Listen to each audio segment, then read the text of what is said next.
अच्छा, सबको मेरी जय जिनेन्द्र।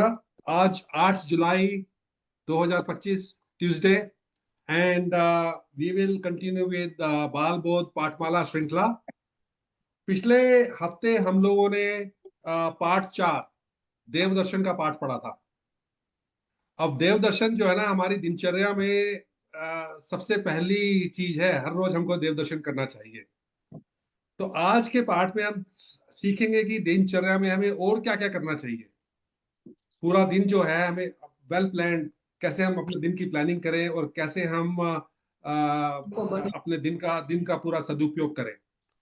तो आज के हमारी टीचर हैं सुनीता जी जैन। तो without any more do, over to you Sunita ji. Hmm. Thank you Sunil ji. जय जिनेन्द्र सभी को। मेरी आवाज आ रही है आप सबको? बढ़िया। ठीक है। तो हम जिनवाणी स्तुति से शुरू करते हैं। निज हम्म। निधि निज में बताई, यह अनंत उपकार है। इसके लिए जिन वाणी माँ को वंदना शत बार है, वंदना शत बार है, वंदना शत बार है। जय जिनेन्द्र सभी को। तो हमने लास्ट क्लास में देवदर्शन का पाठ किया था, और उसके पहले भी हमने नमोकार मंत्र का किया, चार मंगल का किया, और भगवान और तीर्थंकर का। राइट। तो हमारे आज पांचवा कर रहे हैं हम लोग दिनचर्या। तो ये है पेज नंबर 17 से। अगर बालबोध पाठमाला 1 में आप देखोगे तो पेज नंबर 17 है। ठीक है।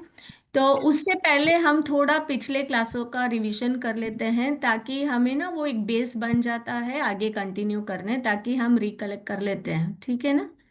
तो हमने लास्ट क्लास में दिनचर्या के देवदर्शन के बारे में जाना था। तो देवदर्शन में हमने क्या जाना था कि देवदर्शन होता क्या है। तो अमित जी आप बताएंगे कि देवदर्शन होता क्या है। देवदर्शन का मतलब क्या है। वो दो शब्दों से है, देव और दर्शन। अपने ही स्वरूप को देखना, उसका दर्शन करना। हाँ, लेकिन वहां पे जब हम देव बोलते हैं, हम कौन से देव के दर्शन करने जा रहे हैं। आ, वीतरागी और सर्वज्ञ जो हमारे देव हाँ, है, करेक्ट। उनका हम तो दर्शन ये, करते हैं। हाँ, ये बात बहुत जरूरी है समझने की कि हमारे देव कौन है। राइट। हमें किस देव की पूजा करनी चाहिए वो समझना इसीलिए जरूरी है, क्योंकि हमारा मेन एम और उद्देश्य क्या है इस जीवन का, सच्चे सुख की प्राप्ति करने के लिए। राइट। और सच्चे सुख की हमें प्राप्ति करनी है तो हमें उनको फॉलो करना है जिन्होंने ऑलरेडी सच्चे सुख की प्राप्ति कर ली है। राइट। और सच्चे सुख की प्राप्ति किसने की है। हमारे जिनेंद्र भगवान ने, जो वीतरागी और सर्वज्ञ है। ठीक है। तो जरूरी नहीं कि वो जैन भगवानी हो, जिनके अंदर एक क्वालिटीज हो, वीतरागी और सर्वज्ञ। राइट।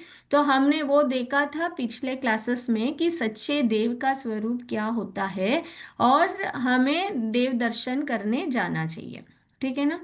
अभी नेक्स्ट क्वेश्चन, हमने देव दर्शन में ये जाना था कि उसमें जब हम जाते हैं मंदिर जी में तो क्या क्या छोड़ के जाना चाहिए। राइट। तो कौन बताएगा, रचना जी आप बताएंगे कि मंदिर में क्या नहीं लेके जाना चाहिए। मंदिर में अशुद्ध वस्तुएं लेकर नहीं जाना चाहिए। जैसे चमड़े का सामान, शुद्ध वस्त्र पहनकर प्रवेश करना चाहिए। जूते चप्पल सब बाहर छोड़कर जाना चाहिए। हाँ, और हिंसा की चीजें कोई भी नहीं लेके जाना चाहिए। राइट। तो वो मूल उद्देश्य है। तो पर्स हो गया, बेल्ट हो गया, चमड़े के कुछ भी नहीं लेके जाना चाहिए, और हमें हमारे जीवन में भी नहीं यूज करना चाहिए, क्योंकि अगर आप कोई भी वीडियो देखोगे तो आपको समझ में आएगा कि हिंसा की चीजों को, एक वीडियो देखने के बाद आपको लगेगा कि सही में इसके बिना हम कितने सुखी हैं। राइट। तो हमें हिंसा करके वो चीजें नहीं यूज करना चाहिए। ठीक है ना। फिर हमने ये भी देखा था कि मंदिर जी में क्या बोलते हुए प्रवेश करना चाहिए, तो क्या बोल के प्रवेश करना चाहिए मधु जी? निसही निसही निसही 3 बार बोलना है। हाँ, तो उसका मतलब क्या होता है? संसार के कार्यों को निषेध, मतलब संसार के बारे में नहीं सोचना है। हाँ, हम यूजुअली क्या होता है, हम निसे ही बोल के तो अंदर जाते हैं, लेकिन क्या करते हैं मंदिर में सारी चर्चा क्या है, हम संसार की चर्चा करते हैं, राइट? तो हम भगवान के सामने करके थड़ के एक दूसरे से बातें करते हैं, हम मोबाइल में फोन में बातें करते हैं, ये सब ठीक नहीं है। क्योंकि अगर हम देखते हैं हमारे घर में कोई मेहमान आते तो भी हम कितना उनका आदर रेस्पेक्ट करते, राइट? तो अगर समझो कि आप कहीं बाहर जा रहे हो, आपके कोई गुरु है या आपके कोई उच्च पद वाले कोई भी है, अगर समझो कि मोदी जी आ गए सामने, तो भी हम सोचते हैं कि उनके सामने कैसे रहना है, राइट? तो हमें जब मंदिर में रहते हैं हमारे अंदर वो फील आना चाहिए कि हम सच्चे भगवान के सामने खड़े हैं। हम ऐसे नहीं कि हम पाषाण की प्रतिमा के सामने खड़े हैं। हम मंदिर में जाते हैं तो हमें ये फील होना चाहिए कि हम अपने भगवान से मिलने जा रहे हैं, राइट? तो हम किसी के घर पे जाते हैं, अपने बेटी के घर जाते हैं, या अगर बेटी शादी के बाद पेरेंट्स के घर जाती है तो उसको खुशी रहती है कि मैं अपने पेरेंट्स से मिलने जाती हूँ, राइट? तो वैसे ही जब हम मंदिर जी जाते हैं हमारे अंदर इतनी वो प्रसन्नता रहनी चाहिए कि हम अपने भगवान से मिलने जा रहे हैं, 3 लोग के नाथ से मिलने जा रहे हैं, और जिन्होंने सच्चे सुख की प्राप्ति की है, राइट? तो वो इतनी रुचि और इतनी प्रसन्नता होनी चाहिए हमारे अंदर। और वो प्रसन्नता जब रहेगी और जब हम अंदर जाएंगे और हमें महसूस होगा कि भगवान वहां पे है, तो हम जो एक्चुअल जो बातें करते हैं एक दूसरे से वो सब हम नहीं करेंगे, ठीक है? तो हमें वैसी सोच रखनी चाहिए जब हम मंदिर जी के अंदर रहते हैं कि वहाँ का जो शांति का वातावरण है उसको हम डिस्टर्ब नहीं करें, ठीक है ना? तो वो हमने समझा था। फिर उसके आगे हमने ये भी समझा था कि भगवान की वेदी के सामने जाकर क्या बोलना चाहिए, राइट? तो वो कौन बताएगा? शोभा जी आप बताएंगे भगवान की वेदी के सामने जाने के बाद हमें क्या बोलना चाहिए?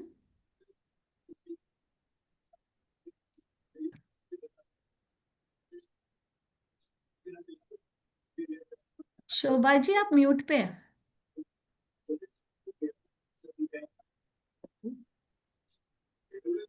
तो हमें हमें उनकी हाँ, आप अपना वीडियो ऑन कर लीजिए प्लीज।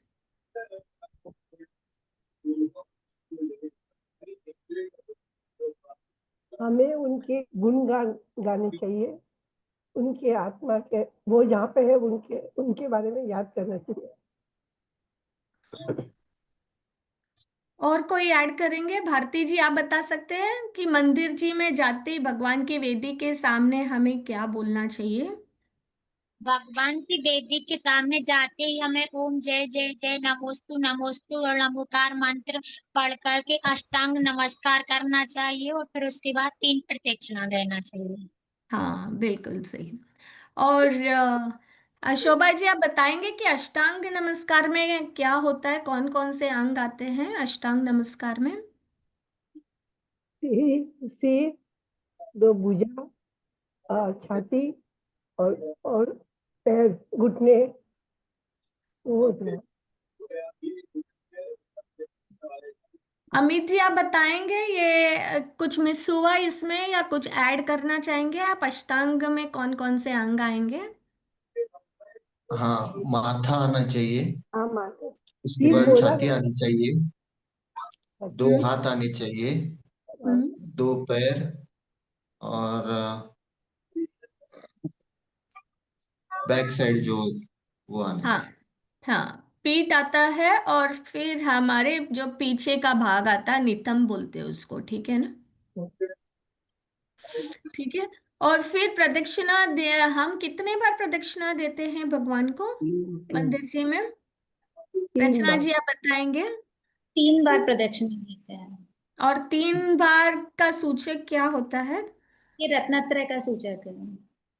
हाँ, रत्नत्रय का। और दूसरा ये भी है कि अगर आप मंदिर जी में जाओगे ना, काफी मंदिरों में मैंने देखा है कि लोग क्या करते हैं, कुछ मंदिरों में तो 108 बार भी प्रदक्षिणा देते हैं, कुछ मंदिर में लोग 21 बार प्रदक्षिणा देते हैं। तो लोगों की मान्यता है कि हम जितनी प्रदक्षिणा देंगे ना, हमारे संकट टल जाएंगे, और लोग ना मन्नत मान के प्रदक्षिणा देते हैं। तो ये सही है क्या?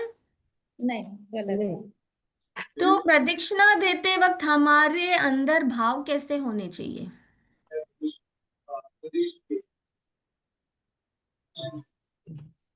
श्वेता जी, आप बताएंगे?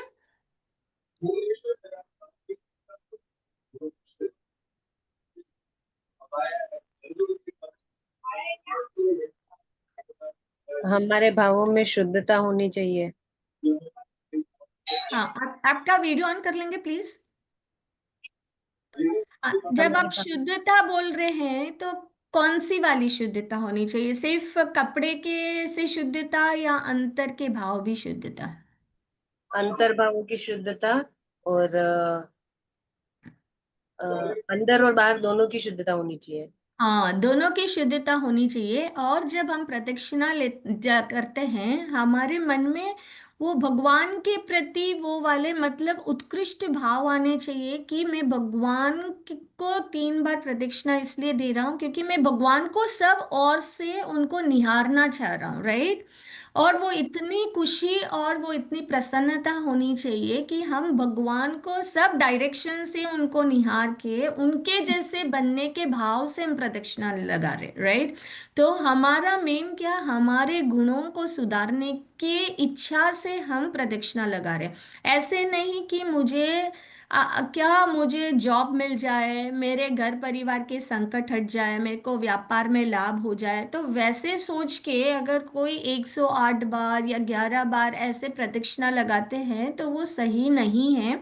हमें प्रदक्षिणा का इम्पोर्टेंस समझ के उसके हिसाब से लगाना चाहिए। और जब हम अपने भाव से शुद्ध मन से लगाते हैं तो 3 बार प्रदक्षिणा भी बहुत बार लगाने का वो सूचक होता है, ठीक है। क्योंकि जब हम ज्यादा बार लगाते हैं तो क्या है, एक तो हमारा ध्यान क्या काउंटिंग में चला जाता है कि मैंने कितने बार प्रदक्षिणा लगाया, और दूसरा क्या है, गड़बड़ी में हम चलते नीचे ध्यान नहीं देते, जीवों की हिंसा करते हैं, और इतना रश रश में चलते रहते, एक दूसरे पे गिरते हैं, तो बहुत सारी चीजें होती है जो अच्छी नहीं होती है, राइट। तो हमारा फोकस क्या है, भगवान को प्रदक्षिणा आप 3 बार ही लगाओ, लेकिन सच्चे मन से प्रसन्नता से उनको निहार के उनके जैसे बनने के उस गुण से उस भाव से लगाना चाहिए, ठीक है ना।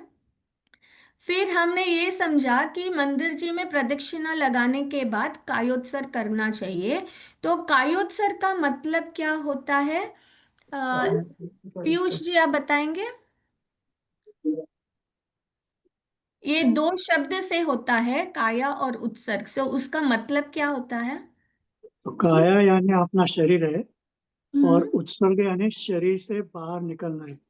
तो हमारा जो मन है, वो आत्मा जो है, हम बात करेंगे कि हम इस शरीर में नहीं है, अशरीरी अवस्था समझ के हमें वो आगे चलना है। अच्छा, और कोई इसमें ऐड करना चाहेगा? ललिता जी, आप ऐड करना चाहेंगे कि कायोत्सर्ग में हमें क्या करना चाहिए? कायोत्सर्ग में पंच परमेष्टि के स्वरूप को जानना होता है। शरीर का ध्यान छोड़कर पंच परमेष्टि में ध्यान लगाना।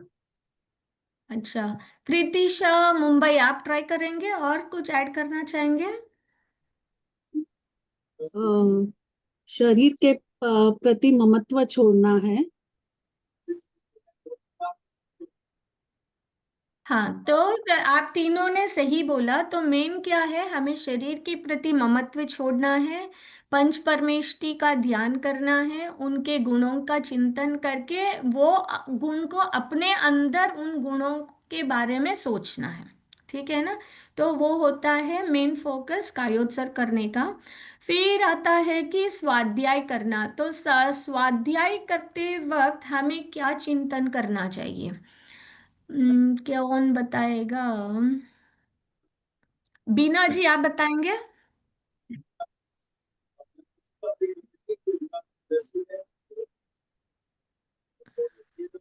बीना जी।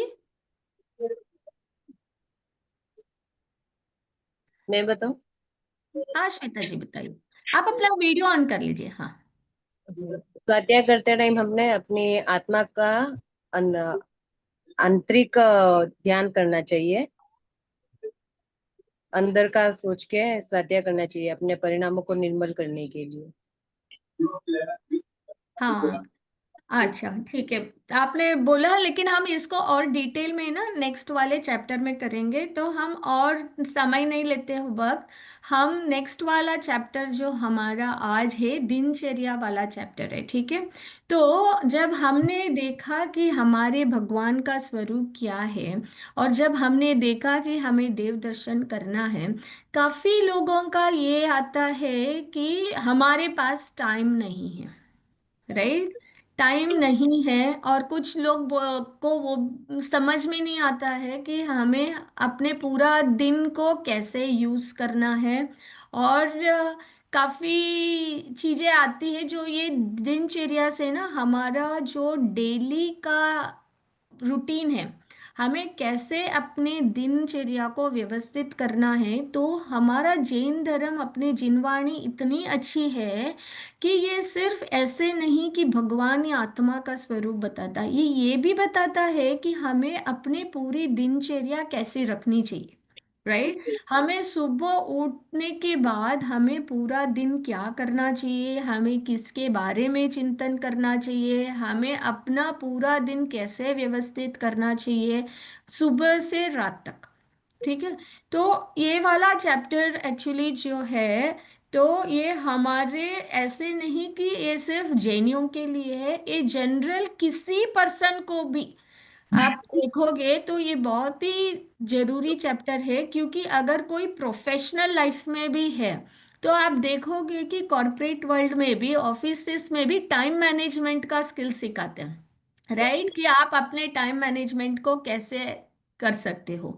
फिर ऐसे भी बोलते हैं कि आप अपनी चीजों को कैसे प्रायोरिटी डिसाइड कर सकते हो, कि क्या जरूरी है क्या नहीं जरूरी है, वो सब कैसे डिसाइड कर सकते हो। तो एक नेचुरल पर्सन को भी जब हम देखते हैं, तो वो समझ में आता है कि वो चीजें कितनी जरूरी है। हम काफी लोग ये चीजें करते हैं, लेकिन कितनी व्यवस्थित से करते हैं, रोज कर पाते हैं या नहीं कर पाते, हम अपने लाइफ में किसको प्रायोरिटी देते हैं, राइट। और क्या जरूरी है हमारे लाइफ में, तो वो सब हम मुख्य बिंदु जो है इस दिनचर्या वाले चैप्टर से आज हम समझेंगे, ठीक है। तो ये वाला चैप्टर जो है, ये पेज बालबोध पाठमाला 1 में पेज नंबर 17 से है। तो मैं मेरा स्क्रीन अभी शेयर करूंगी, तो आप लोग इसमें देखना। 1 मिनट, मेरा स्क्रीन दिख रहा है क्या आपको?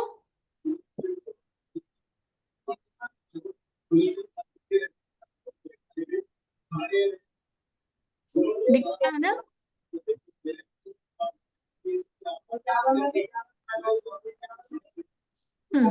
तो इसमें दो लोग हैं, एक तो अध्यापक और एक रमेश, ठीक है। तो एक जन अध्यापक का पाठ पढ़ेंगे और एक जन रमेश का पाठ पढ़ेंगे। तो दो जन विनोद बालाजी गोपाल, आप अध्यापक का पाठ पढ़ सकते हैं क्या? जी जी जी, पढ़ हाँ। सकते हैं। और रमेश वाला पाठ हाँ प्रीति जी आप पढ़िए। हाँ।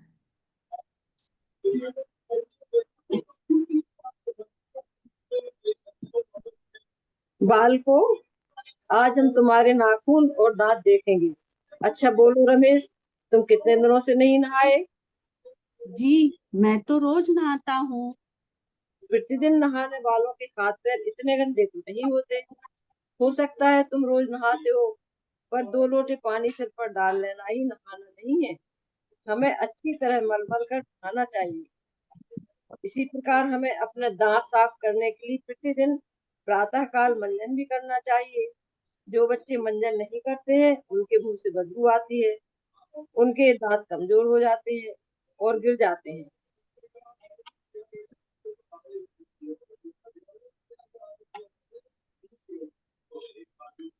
गुरुजी, मैं तो शाम को नहाता हूँ। हमें प्रत्येक काम समय पर करना चाहिए, तभी ठीक रहता है। हमें प्रतिदिन की दिनचर्या बना लेना चाहिए और फिर उनके अनुसार अपना दैनिक कार्य निपटाना चाहिए। हाँ, हम यहाँ पे पॉज करते हैं अभी। ठीक है, तो हम पहले थोड़ा डिस्कस करते हैं। तो हम थोड़ा डिस्कस करते हैं कि सबकी दिनचर्या में क्या क्या इम्पोर्टेंट चीजें होती है। ठीक है, दीपाली जी, आप अपने दिनचर्या में आपको क्या लगता है कि आपको रोज करना जरूरी लगता है? आ, मुझे सुबह जो है उठ के मैं थोड़ा व्यायाम करती हूँ, योगा करती हूँ, और कोशिश करती हूँ कि सुबह उठ के एक बार 9 बार नमोकार मंत्र पढूं। ये मेरी दिनचर्या में शामिल रहता है। ओके। और आप ये वो नहीं करते हो तो आपको संतुष्टि नहीं मिलती है? हाँ, वो मेरे को बड़ा मेंटली डिस्टर्ब रहता है। फिर I try to do it, मतलब मैं कोशिश करती हूँ कि हर रोज करूँ, बट कभी कभी छूट भी जाता है जो है ना। हाँ, अच्छा, बहुत बढ़िया। अच्छा, मधु जी, आप क्या करते हो? आपकी दिनचर्या की शुरुआत आप कैसे करते हो? उठ के नौकार गिनती हूँ और उसके बाद पानी वगैरह का जो काम है वो करके ब्रेकफास्ट की तैयारी करनी होती है मुझे, तो वो करती हूँ। और उसके बाद नहा धो के मंदिर जाते हैं। अच्छा, अभी प्रीति शाह मुंबई, आप बताइए आपकी दिनचर्या कैसे शुरू करते हो आप? सवेरे ऐसे ही उठते ही पहले तो नौकार मंत्र का स्मरण, फिर किचन में जो काम रहता है थोड़ा वो करते हैं। फिर दिन में वीक में 3 बार योगा क्लास रहती है तो योगा में जाती हूँ। या that's how I begin my day. अच्छा, ठीक है। तो हम बीच बीच में एक एक से उनकी दिनचर्या पूछेंगे, ठीक है? तो यहाँ पे दिन और चर्या, ये दो वर्ड से बना हुआ है, राइट? तो दिन मतलब डे, तो आपको सब पता ही है कि रोज मतलब क्या कर सकते हैं, और चर्या यानी अपना आचरण। ठीक है, तो ये दो शब्द से है, तो डेली हमें कैसा अपना आचरण रहना चाहिए। ठीक है ना? तो ये हुआ दिनचर्या का अर्थ। और फिर यहाँ पे जो स्टार्टिंग में हमने देखा, तो अध्यापक ने पूछा बालक से कि बालक, क्या तुम रोज नहाते हो? वो क्यों पूछा? क्योंकि उन्होंने देखा। क्या देखा उन्होंने, रचना जी? जो अभी हमने पढ़ा, उसमें अध्यापक ने रमेश को क्यों पूछा कि तुम रोज कौन है? नहाते हो? वसुधा चालू कर, बर्तन सब अंदर रखना चालू कर, बोले अंदर रखना। उसके नाखून और दांत गंदे थे, इसीलिए उन्होंने बोला कि रोज नहीं नहाते हो। हाँ, क्योंकि वो क्या कर रहा था, वो नहा तो रहा था, लेकिन वो कैसे नहा रहा था? दो विनोद बालाजी, वो कैसे नहा रहा था? वो नहा तो रहा था, वो क्या बोल रहा है, मैं नहा तो रहा हूँ, लेकिन कैसे नहा रहा था? तो 2 लोटे पानी डाल लेता था, बस नहाना हो। हाँ, करेक्ट। तो पीयूष जी, आपको क्या लगता है कि हम जब नहाते हैं हमें ज्यादा पानी लेके नहाना चाहिए क्या फिर?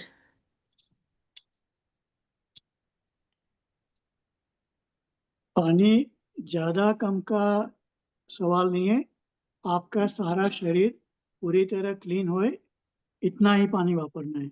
ना ज्यादा वापरना है, ऐसा नहीं है कि आप आधा घंटा शॉवर में बैठे रहो, लेकिन ऐसा भी ना होना चाहिए कि आपने 2 लोटे डाले और हो गया, शरीर भीग गया। हाँ, तो यहाँ पे बहुत अच्छी शिक्षा दे रहे कि वो हमें नहाना कैसे चाहिए, राइट? ये एक तो पानी का सदुपयोग करना चाहिए, और ऐसे भी नहीं कि हम पानी के बचाने के चक्कर में हम सिर्फ 2 लोटा कूट के आधा नहा के आ जाए, राइट? तो हमें नहाना, ढंग से नहाना चाहिए, लेकिन जितना पानी चाहिए उतना ही लेना चाहिए। काफी लोग क्या करते हैं, शवर ऑन करके छोड़ देते हैं, वो पानी जाता ही रहता है और साबुन लगाते रहते हैं, राइट? कुछ लोग क्या करते हैं कि जैसे ब्रश भी करते हैं तो पानी ऑन ही रहता है और ब्रश करते रहते हैं। तो हमें क्या, पानी, एक एक बूंद पानी में देखेंगे तो उसमें भी बहुत सारे जीव रहते हैं। तो हम जितना पानी का कम यूज करेंगे उतनी हिंसा हम कम करेंगे। ठीक है। तो एक शिक्षा यहाँ मिली। और दूसरी शिक्षा क्या मिली कि पानी ज्यादा कम भी यूज करेंगे और ढंग से नहीं नहाएंगे तो हम बाहर से हम गंदे रहेंगे। तो पूरा बहुत कम भी नहीं लेना, बहुत ज्यादा भी नहीं लेना, इफेक्टिव यूज करना चाहिए पानी। ठीक है। और फिर तीसरी शिक्षा हमने क्या ली कि रोज नहाना चाहिए। ठीक है। और चौथी शिक्षा हमने क्या ली कि हमें अपने नाखून को भी सब काट के नीटली रहना चाहिए। ठीक है ना। और फिर इसमें आगे उन्होंने ये बोला कि नहाना चाहिए, और फिर क्या बोला कि दांत साफ करने के लिए प्रतिदिन प्रातःकाल मंजन भी करना चाहिए। राइट। तो कुछ लोग क्या करते हैं, सुबह उठ के ना डायरेक्टली बेड पे चाय लेते हैं, पहले ब्रश नहीं करते। और कुछ लोग क्या करते हैं, रात को खाने के बाद ब्रश नहीं करते। तो हमें कितनी बार ब्रश करना चाहिए भारती जी? सुबह शाम, शाम को भोजन के बाद भी करना चाहिए और सुबह भी करना चाहिए। हाँ, क्योंकि अगर हम रात शाम को, काफी लोग रात को नहीं करते हैं और कुछ लोग जो है वो सोचते हैं कि सिर्फ रात को किया तो ठीक है। तो हमें दोनों टाइम ब्रश करना चाहिए। और जो भी चीजें हम यूज करते हैं तो कौन सा पेस्ट यूज कर रहे हैं, किस लिए यूज कर रहे हैं, वो सब देख के यूज करना चाहिए, क्योंकि काफी टूथपेस्ट में हिंसा वाली चीजें भी आती है। ठीक है। तो हमें बेटर है कि हम इंग्रेडिएंट्स देख के चीजें यूज करना चाहिए। जैसे हम नहाने भी जाते हैं तो कौन सा साबुन यूज कर रहे हैं, कुछ साबुन में क्या है, हनी रहती है, शहद रहती है। कुछ साबुनों में अल्कोहल रहता है। कुछ इसमें टूथपेस्ट में क्या वो क्या बोलते हैं ना, ये बोन्स का पाउडर यूज करते हैं वो वाइटनिंग के लिए। कुछ पेस्ट में हनी भी यूज करते हैं। तो आपको ये देखना चाहिए कि ये कौन सा मैं टूथपेस्ट यूज कर रहा हूँ, और ये एक्चुअली जैन धर्म के हिसाब से कुछ हिंसा का तो नहीं है। ठीक है ना। तो हमारा ऐसे नहीं कि हम दिनचर्या में सिर्फ हम नहाने में या ब्रश करने में ध्यान रख रहे हैं, लेकिन हमें थोड़ी थोड़ी चीजें व्यवस्थित करेंगे तो हम अपनी दिनचर्या में, अपनी डेली रूटीन में काफी सारी हिंसा से बच सकते हैं। ठीक है ना। तो हमें ये सब अपने डेली रूटीन में ऐड करना चाहिए, ताकि हम जब शॉपिंग करने जाते हैं, जब भी हम कोई चीज लेते हैं, साबुन हो गया या शैम्पू हो गया या टूथपेस्ट हो गया या कोई भी चीज, तो आप देखें कि ये हिंसा की चीजें नहीं है। ठीक है ना। तो फिर इसके बाद हमने दान, स्नान और दान के बारे में देखा। उसके बाद क्या बोला कि उन्होंने बोला कि प्रतिदिन हमें नहाना कब चाहिए। राइट। तो अगर हम पेज नंबर 18 में देखते हैं तो उन्होंने क्या बोला, आप सब कब नहाते हो? कोई सुबह नहाता है, कोई दोपहर को, कोई शाम को, कोई रात को सोते वक्त नहाते हैं। अमित जी, आप सुबह नहाते हो या रात को? आप म्यूट में हो। सुबह सुबह ही नहाते हैं। सुबह, हाँ। और अशोक जी, आप? अशोक जैन कैनबरा, आप?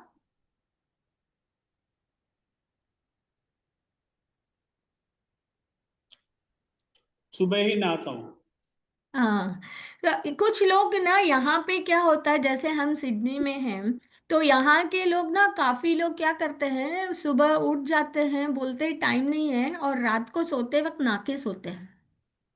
ये आपको ठीक लगता है क्या भारती जी? नहीं, नहीं, क्यों ठीक नहीं लगता? सोते समय ये पहली बात तो ये है कि रात का टाइम रहता तो वैसे भी जीवों की हिंसा रात में तो वैसे भी होगी, और फिर जो जल की हिंसा होती वो तो होगी ही। करेक्ट। और दूसरा, शशि जी, दिल्ली,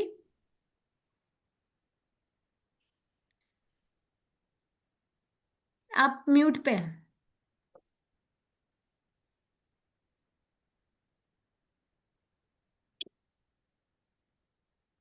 शशि जी, आप म्यूट पे हैं।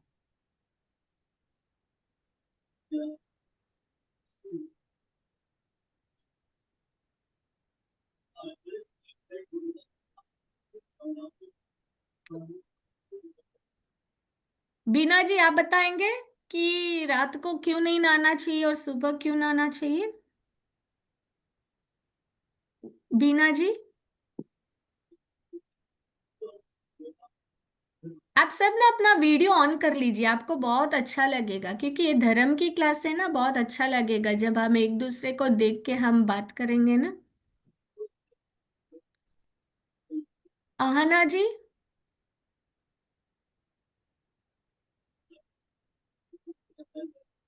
प्रीति जी सिडनी, आप बताइए कि रात को नहाना चाहिए या सुबह नहाना चाहिए, और उससे क्या एडवांटेज या डिसएडवांटेज है, कब नहाना बेटर है?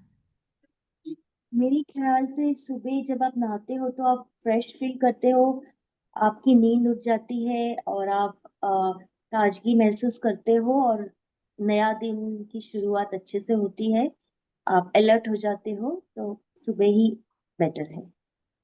ओके, ठीक है। और कोई ऐड करना चाहिए? रचना जी, सुबह क्यों नहाना चाहिए, रात को नहीं? जनरली ऐसा माना जाता है कि रात भर मतलब अपन बिस्तर पे सोते हैं तो अशुद्धि अशुद्धि भी एक कारण होता है कि सुबह अपन कोई भी काम करेंगे चाहे धर्म का या किचन का तो शुद्ध वस्त्र पहन के नहा कर मतलब तभी करना चाहिए, वही उचित रहता है। हाँ, तो कुछ चीजें हैं, जैसे एक तो एक रात को सो रहे हैं तो उसके हिसाब से सुबह उठ के नहाना चाहिए अशुद्धि की वजह से। दूसरा, हमने ये देखा था कि जब हम सुबह उठते हैं तो हमें देव दर्शन करना चाहिए, राइट? तो देव दर्शन करने के हिसाब से हमें सुबह नहाना चाहिए ताकि हम शुद्धता से हम भगवान के दर्शन कर सकते हैं, ठीक है? और दूसरा क्या है, जब सुबह हम नहाते हैं तो पूरा दिन हमें फ्रेश वाला फीलिंग भी आता है।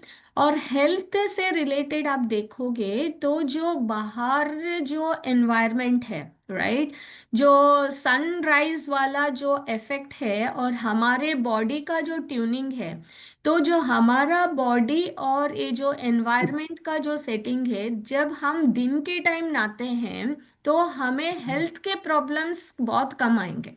क्योंकि अगर हम रात को नहा रहे हैं तो हम क्या है, जो एनवायरनमेंट के विपरीत नहा रहे हैं तो हम जल्दी बीमार पड़ेंगे, ठीक है? तो ठंड हो तो भी हमेशा सुबह ही नहाना, क्योंकि हम एनवायरनमेंट के हिसाब से नहा रहे हैं और हमारा पूरा दिन फिर व्यवस्थित रहेगा, और हम जो भी काम कर रहे हैं पूजा वगैरह सब शुद्धता से करेंगे, और हिंसा कम होगी, क्योंकि रात को नहाने से हिंसा ज्यादा होती है, ठीक है ना, क्योंकि रात को जीव ज्यादा उत्पन्न होते हैं, ठीक है ना? तो अभी हमने जो पढ़ा वो कौन समराइज करेगा? अम्म, प्रीति शाह मुंबई, आप समराइज कर सकते हो अभी तक हमने जो पढ़ा था और क्या समझा उससे? इसमें ये पढ़ा कि सवेरे उठते ही नहाना चाहिए, ब्रश करना चाहिए, और जो रात भर की जो अशुद्धि और वो है वो दूर भी हो जाती है। देव दर्शन करने जब हम जाते हैं तो शुद्ध होके ही जाना है, और वो हमारे सेहत के लिए भी अच्छा है। और पानी जितना चाहिए उतना ही यूज पानी करना जितना चाहिए चाहिए, उतना ही यूज करे, यूज करना है। वेस्ट और ना करें रोज पानी। नहाना, हाँ, और रोज नहाना चाहिए, और ब्रश મને 2 बार આમાં करना चाहिए, પેલું और કોરિયર जो આપણે चीजें हम વિડીયો ઓન नहाने के કરવાનું लिए છે, और ब्रश के लिए નહાવું થઈ यूज ગયું, कर रहे हैं, देखना વિડીયો कि ઓફ કરવાનો अहिंसा वाली चीजें यूज कर रहे हैं, ठीक है? हम्म, ठीक है ना? अभी नेक्स्ट हम आगे पढ़ते हैं, मैं वापस मेरा स्क्रीन शेयर करती हूँ। तो अभी कौन पढ़ेंगे? अमित जी और रचना जी, आप दोनों पढ़ लेना। हम्म, नीचे આવી ગયું हाँ, जो बात नहीं कर रहे आप प्लीज म्यूट पे हो जाइए। બસ હવે બરાબર છે हाँ, रमेश वाला पार्ट रचना जी आप पढ़ लेंगे, और अध्यापक वाला अमित जी आप पढ़ लीजिए। गुरुजी, हमारी दिनचर्या आप ही बना दें, हम आज से उसके अनुसार ही कार्य करेंगे। प्रत्येक बालक को चाहिए कि वो सूर्योदय से होने के पूर्व बिस्तर छोड़ दे। सबसे पहले 9 बार नमोकार मंत्र का जाप करे, फिर थोड़ी देर आत्मा के स्वरूप का विचार कर मन को शुद्ध करे। हाँ, क्या हम मन यहाँ भी पे पॉज करते हैं, क्योंकि ये बहुत इंपॉर्टेंट चीज है। हम सुबह कितने बजे उठना चाहिए, राइट? काफी लोग क्या करते हैं ना, रात को 12-1 बजे तक टीवी देखते हैं या ऑफिस का काम करते हैं या लेट खाना खाते हैं फिर लेट सोते हैं फिर 9-10 बजे उठते हैं। तो ये सही है क्या अमित जी? बिल्कुल नहीं मैम। अच्छा, तो आप कितने बजे उठते हैं सुबह? मैं 6 बजे उठता हूँ। 6 बजे, ओके। भारती जी, आप कितने बजे उठते हो? मैं अभी 6 बजे उठती हूँ, जब बच्चे थे तब 5 बजे उठती थी। ओके। और भारती बहन मेहता नावसरी, आप कितने बजे उठते हो सुबह?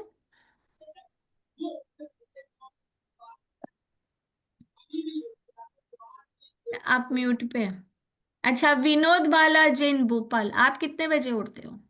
मैं सुबह 5 बजे उठती हूँ। हाँ। सबसे पहले नहा के और जाप पाठ करती हूँ। सहस्रनाम जी का पाठ है और भक्तामृत जी का पाठ है और इसके बाद नमोकार मंत्र की माला 4-5 माला करती हूँ। इसके बाद फिर थोड़ा सा किचन में ब्रेकफास्ट का थोड़ा सा करके जाती हूँ और मंदिर से आके फिर ब्रेकफास्ट कराती हूँ सबको। इसके बाद मैं ब्रश करती हूँ मंदिर से आने के बाद ही, क्योंकि उसके पहले मेरा सारा चारों प्रकार का त्याग रहता है। अच्छा, वेरी नाइस। तो आपने कभी लेट उठा तो आपको कैसा फीलिंग हुआ? हाँ, मुझे बहुत बुरा फील हुआ। लेट उठा तो ऐसा लगा कि मेरा टाइम निकल गया है, देव दर्शन के लिए जाते हो, मैं लेट हो जाऊंगी तो अभिषेक नहीं मिलेगा, तो मेरा मन थोड़ा दुखी हो जाता है। हाँ, गुड। रचना जी, आप कितने बजे उठते हो? मैं 4 बजे उठती हूँ। 4 बजे हो, बहुत बढ़िया। क्या करते हो फिर 4 बजे उठ के?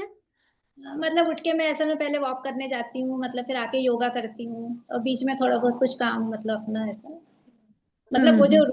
ओमकार मंत्र वगैरह वो सब तो करती हूँ, पर ये मेन काम मतलब वॉक करने जाती हूँ पहले, फिर आके योगा करती हूँ, तो उसमें मतलब 1-2 घंटे टाइम चले जाता है, इसलिए 4 बजे उठती हूँ। हाँ, ओके, गुड, जल्दी उठते हो, अच्छा। तो और कभी आप लेट उठते हो तो आपको कैसे लगता है? नहीं, फिर काम रह जाता है, फिर वॉक रह जाएगी या कुछ एक आध, फिर काम उठती नहीं, ऐसा होता ही नहीं कभी लेट में उठती नहीं, अलार्म लगा के 3:45 का अलार्म रहता है, 4 बजे तक उठ जाती हूँ। अच्छा, वेरी नाइस। दीपाली जी, आप कितने बजे उठते हो? मैं जनरली 6 बजे उठ जाती हूँ। तो मैं उसके बाद नमोकार मंत्र और फिर अपना योगा का 7 बजे के बाद थोड़ा किचन में करके then I go to work. फिर मैं अपना 8:30 बजे काम के लिए निकल जाती हूँ जो है। अच्छा, वीकेंड पे भी आप जल्दी उठते हो? नहीं, वीकेंड पे मैं थोड़ा लेट उठती हूँ और कई बार हमारी सुबह योगा क्लास होती है तो मैं उसके अकॉर्डिंग उठ जाती हूँ 7:30 के करीब। थोड़ा वीकेंड पे लेट हो जाता है बिकॉज सारा वीक थोड़ा सा हेक्टिक रहा तो, पर कोशिश करती हूँ कि हाँ जल्दी उठ जाऊं। बट हाँ, वीकडेज में तो डेफिनेटली 6 बजे उठ जाती ओके। सब्जी मधु जी, आपको क्या लगता है, आप कब उठते हो? जल्दी सब्जी उठना चाहिए? सब्जी दे दूँ सब्जी सब्जी मधु जी, आप म्यूट पे हो। मिन्नी नहीं खा रहा राइस बाकी जो नहीं बोल चावल। रहे प्लीज म्यूट हो जाए। हमें मधु जल्दी जी, आप। उठना हमें जल्दी उठना चाहिए। तो हमारा जो डेली रूटीन है वो पूरा सेटिंग के हिसाब से हम कर सकते हैं, या फिर कुछ छूट जाता है। अगर लेट उठे तो उतना टाइम हमारा वेस्ट जाता है। तो हाँ, जल्दी करेक्ट। उठने से फ्रेशनेस भी ज्यादा रहता है और एनवायरनमेंट में पॉल्यूशन कम रहता है, तो प्राणायाम योगा वगैरह में भी फायदा ज्यादा मिलता है। हाँ, गुड। हाँ, सही बोला। ललिता जी, सिकंदराबाद, आप म्यूट पे हैं। मैं सुबह 5 बजे उठती हूँ। उठ के नवकार मंत्र गिनती हूँ, फिर देव दर्शन करती हूँ, फिर योगा हम्म। प्राणायाम करती हूँ, फिर किचन में ओके। जाती हूँ और किचन में झाड़ू वगैरह निकाल के पानी छान के फिर आके मंदिर जाती हूँ, कपड़े बदल के स्नान करके मंदिर जाती हूँ पूजा करने के लिए। बहुत अच्छा। तो आपने, काफी लोगों ने बोला कि सुबह जल्दी उठना चाहिए, उससे क्या फायदा होता है, वेरी नाइस। यहाँ पे कोई है जो सुबह बहुत लेट उठते हैं, 9, 10, 11, 12? कोई प्रॉब्लम नहीं, आप सच्चाई बोलो, क्योंकि हाँ, हर किसी के साथ कुछ ना कुछ चला हुआ रहता है, तो इट्स ओके। नहीं, पीयूष भैया आप कब उठते हो?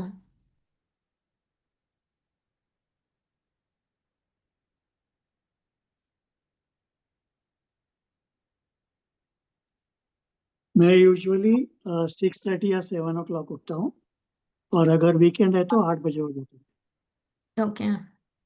तो सुबह उठने से काफी फायदा होता है। तो उससे पहले मैं बोलती हूँ कि जैसे हम सबके पास 24 आवर्स है टाइम डे में, राइट? और अगर हम 1 घंटा जल्दी उठते हैं तो हमारे लाइफ में कितने घंटे ज्यादा हो जाते हैं? महीने के हमें एटलीस्ट 30 आवर्स ज्यादा मिल रहे हैं, साल के 365 आवर्स। तो वैसे देखोगे तो साल के 365 आवर्स मतलब हमें एक साल में कितने दिन एक्स्ट्रा मिल रहे हैं अपने लाइफ के, राइट? क्योंकि सबके पास देखो 24 आवर्स ही है। किसी अगर किसी की उम्र समझो 70 इयर्स की है, तो दो पीपल की उम्र 70 इयर्स की है, तो एक पर्सन जो जल्दी 4 बजे या 5 बजे उठ रहा है, तो उसने अपने लाइफ का कितना एक्स्ट्रा टाइम यूज कर लिया, राइट? और वही दूसरा पर्सन अगर 9-10 बजे उठ रहा है, तो हर एक दिन वो अपने लाइफ का 4 घंटे सोने में जा रहा है उसका, राइट? और ये हमारा जो मनुष्य भाव मिला है वो इतना इम्पोर्टेंट है। और ये कैसे बोलते हैं, एक समुद्र में एक डायमंड खोने के बाद अगर डायमंड ढूंढते हैं और वो मिल जाता, इतना दुर्लभ से हमें मनुष्य भाव मिला है, राइट?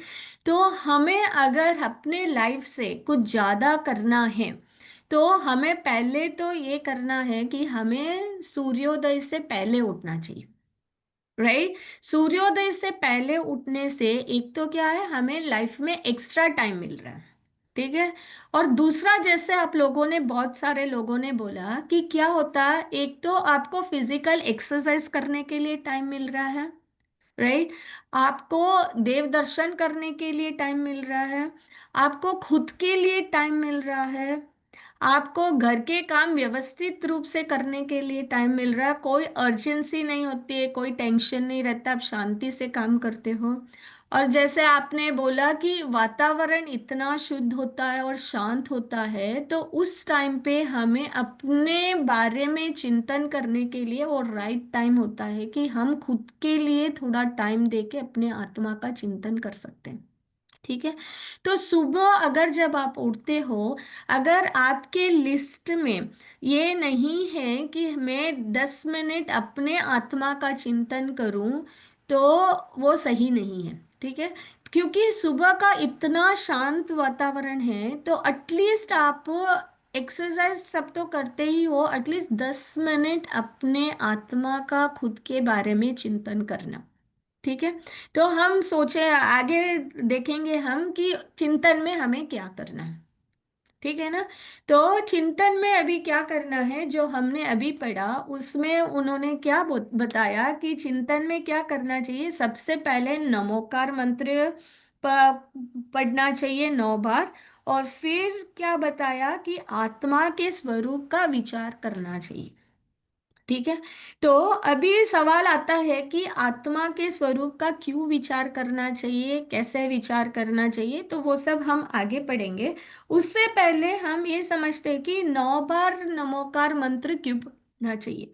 कोई बताएगा कि यहाँ पे 9 का इम्पोर्टेंस क्या है, 9 बार क्यों बोला है?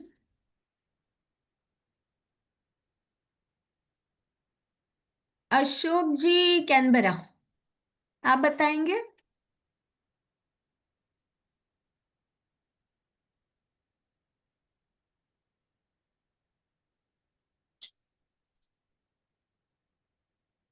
सिद्ध जी ना, आप बताएंगे?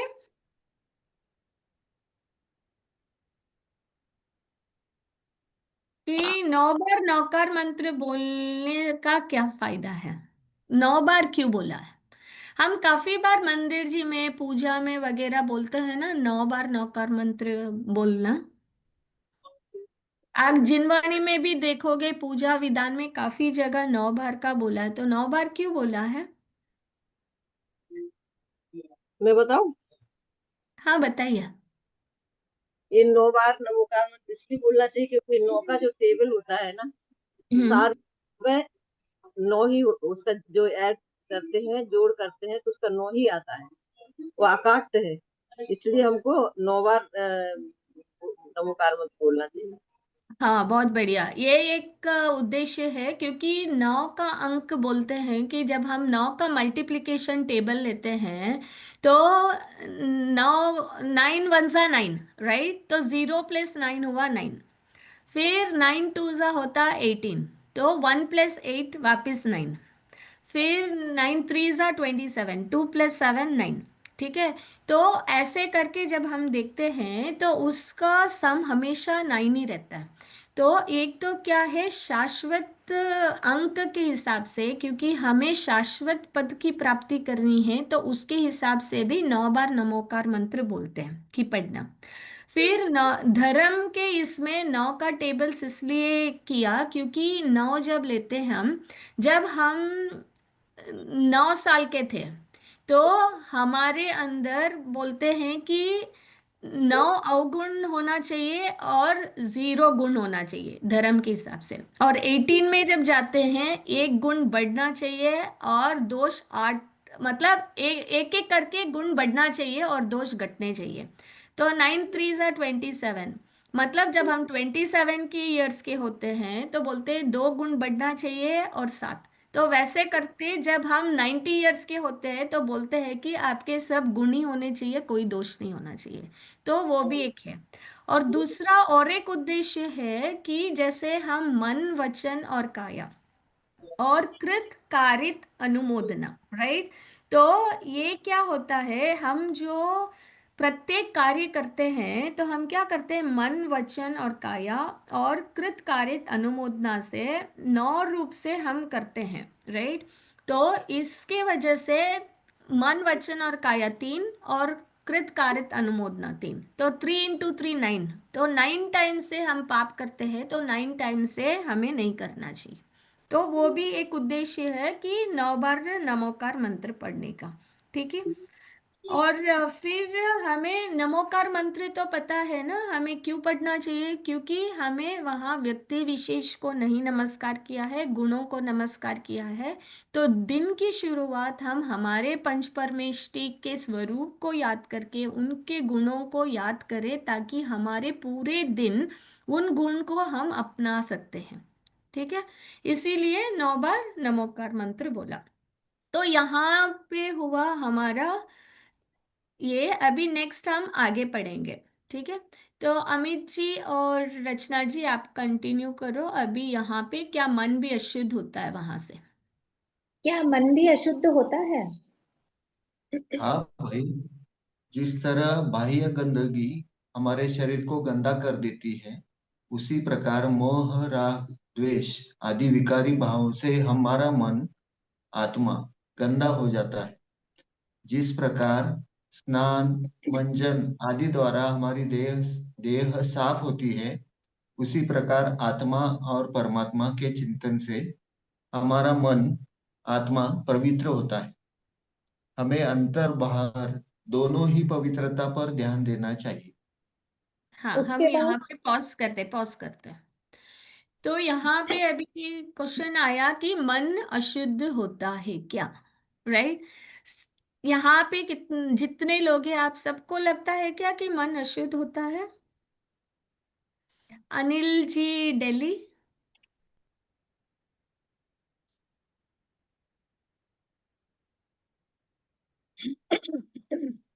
श्वेता जी।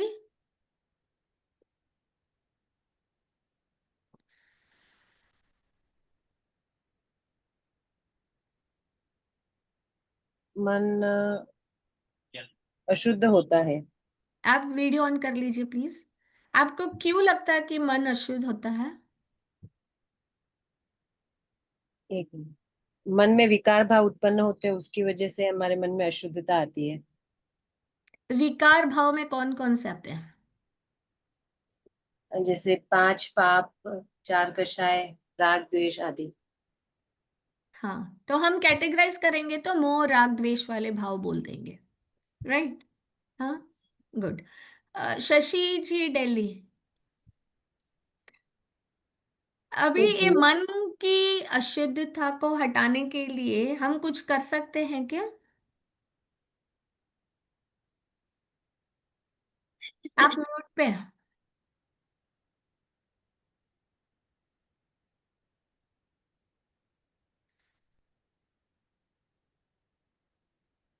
सुनीता जैन, चेन्नई।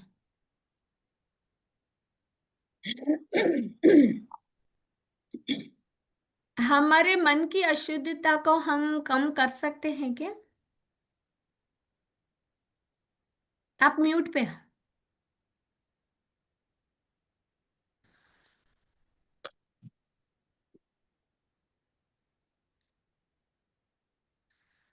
अच्छा, कोई बात नहीं। भारती जी। जी, मोह राग द्वेष के परिणाम को कम करेंगे तो मन की अशुद्धता हट जाएगी। हाँ, तो आप कुछ कोशिश करते हो क्या कि आपका मोह राग द्वेष की अशुद्धता कम होने के लिए?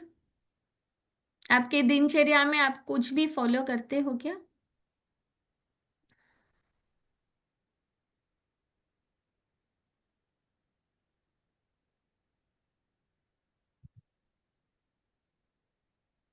क्या भारती जी?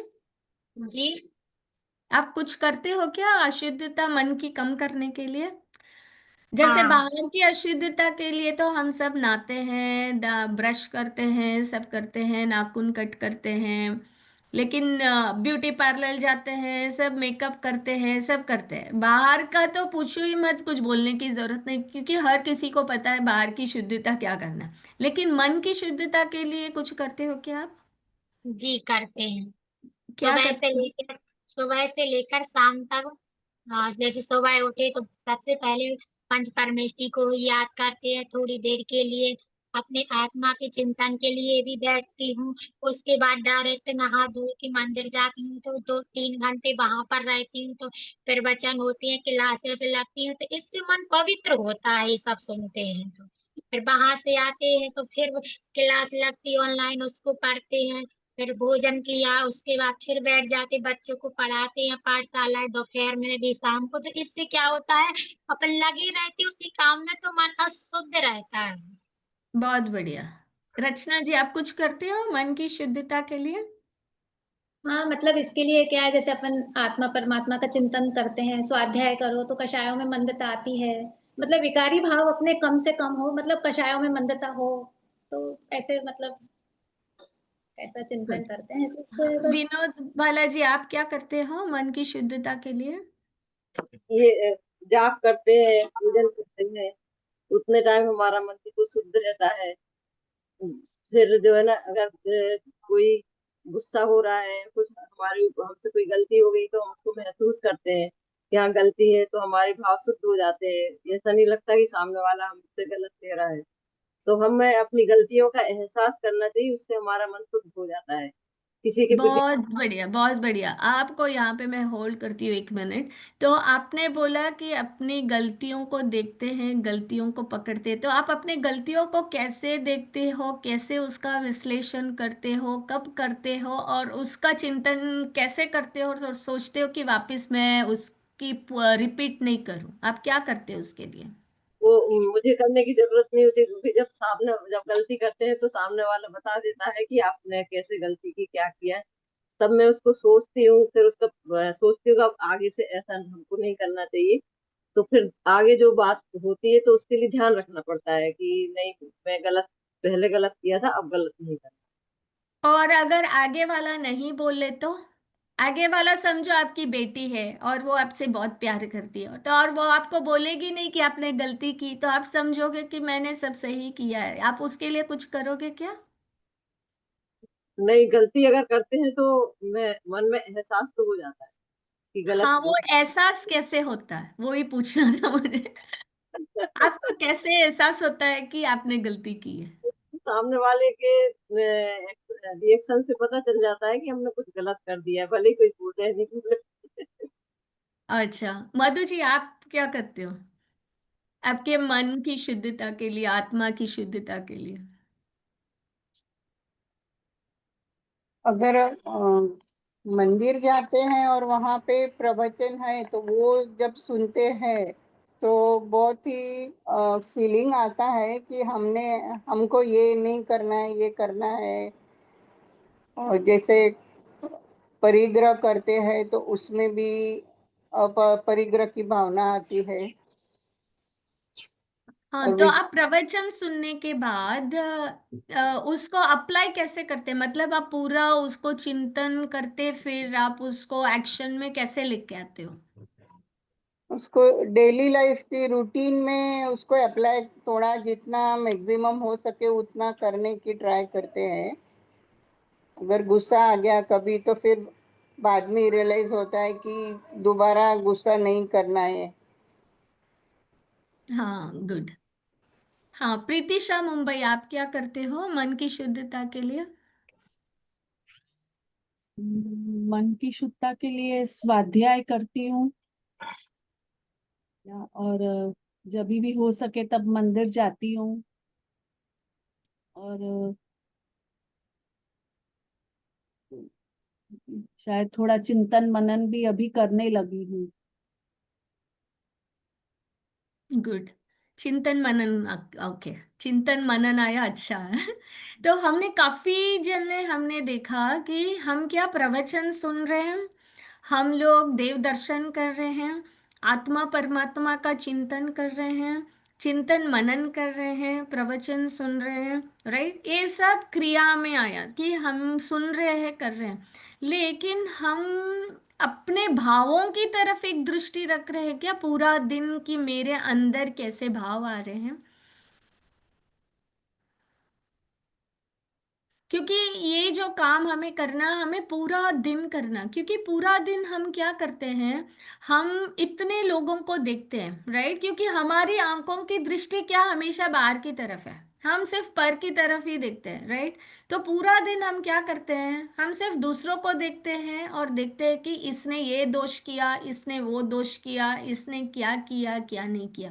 कभी हमने अपने तरफ एक दृष्टि रखी क्या?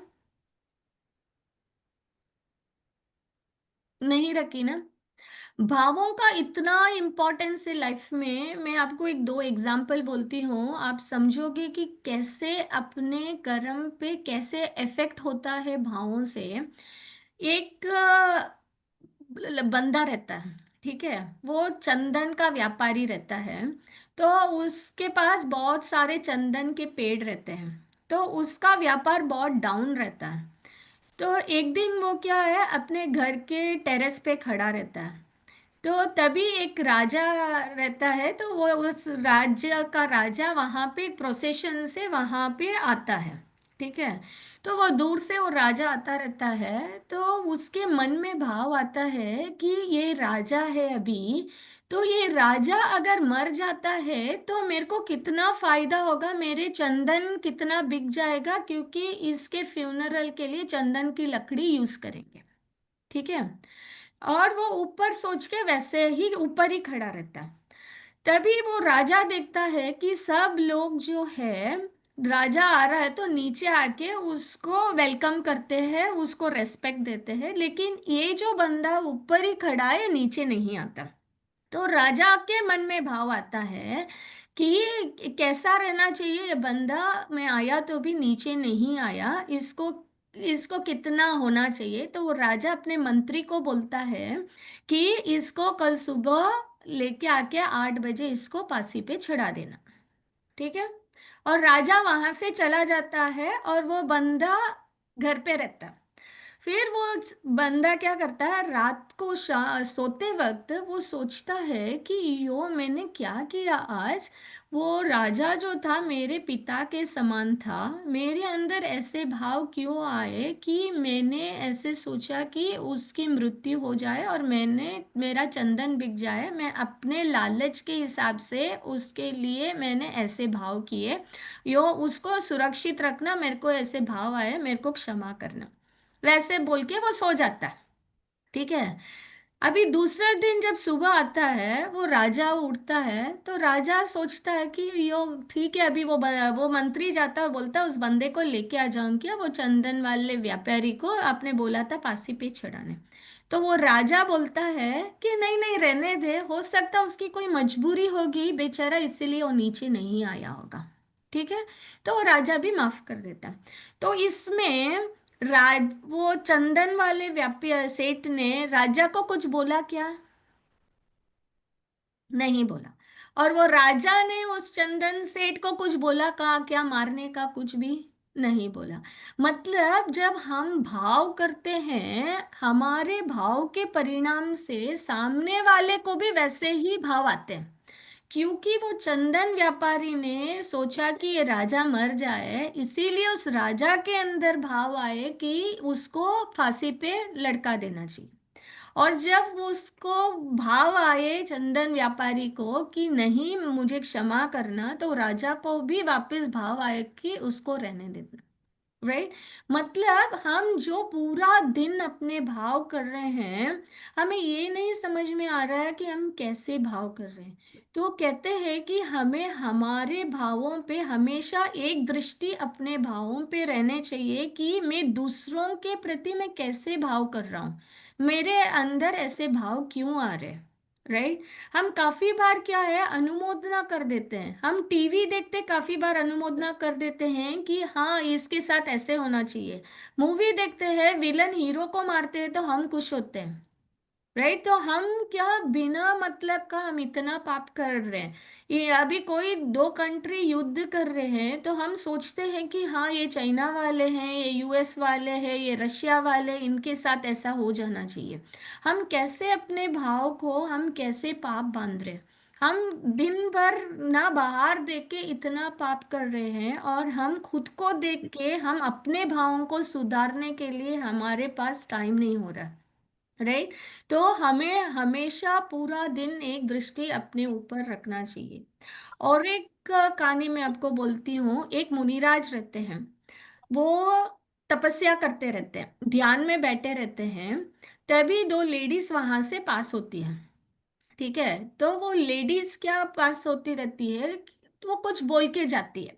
तो वो मुनिराज को इतना गुस्सा आया हुआ रहता है। ठीक है, तो फिर तभी वहां पे राजा सैनिक शायद वहां से पास होते हैं, और वो देखते हैं कि वो मुनिराज को गुस्सा आया हुआ है। तो वो भगवान महावीर के समो शरण में जब जाते हैं, पूछते हैं कि उनके मन में भाव आता है कि इनको इतना गुस्सा आया था, तो वो मुनिराज अगर उसी टाइम उनकी आयु पूर्ण होती है तो वो कौन से गति में जाएंगे।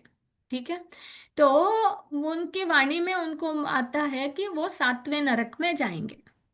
ठीक है, और तभी समोशरण से उठ के फिर राजा सैनिक वापस रिटर्न जाते रहते हैं। तब देखते हैं कि वो मुनिराज की को तो केवल ज्ञान होके उनको मोक्ष की प्राप्ति हो गई, और देवों द्वारा उनके क्या बोल रहे हैं, फूलों की बारिश हो रही है, और चमत्कार हो गया ऐसे। ठीक है, तो राजा सैनिक को फिर आता है वापस, जब वो जाते वापस भगवान के सामने, तो उनको वापस क्वेश्चन आता है कि भगवान की वाणी में तब तो आया था कि वो सातवें नरक में जाएंगे, तो अभी उनको केवल ज्ञान होके उनको मोक्ष कैसे हो गया। ठीक है, तो भगवान की वाणी में जब आता है तब बोलते हैं कि जिस टाइम पे उनको क्रोध आया हुआ था, उस टाइम पे वहां पे जो दो लेडीज पास होती है, वो बोलती है कि ये तो पहले राजा था, अभी तो ये तो मुनिराज बन गया, इसकी बीवी और बच्चे को उसके जो रिलेटिव्स थे उन्होंने उनको बाहर निकाल दिया और पूरा राज्य हड़प कर लिया।